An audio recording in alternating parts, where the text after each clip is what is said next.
Alam mo naman, kung hindi ka maganda yung pag-usapan ng mga yan. Kalma lang tayo, kalma. Bibi, kalma.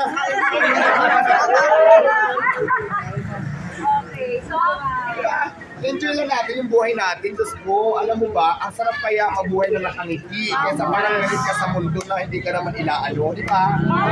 question, speaking, sabi mo, yung about your business, ang daming nag-open ngayon na branches, makikinig na naman ang mga kaaway mo. Ano yung mga branches? Mag-open ang branches natin sa Pampanga, San Fernando, Ibsa, Caloocan, Calamba, Quezon, 10 branches. Kasama mo kami doon. At hindi lang diwata para sa mag-open. Meron tayong mga kiosk na diwata sumay, diwata spaghetti, diwata hotdog, and diwata sukulit. Yun naman ay magbubukas din tayo doon natin talagay sa mga kiosk yun.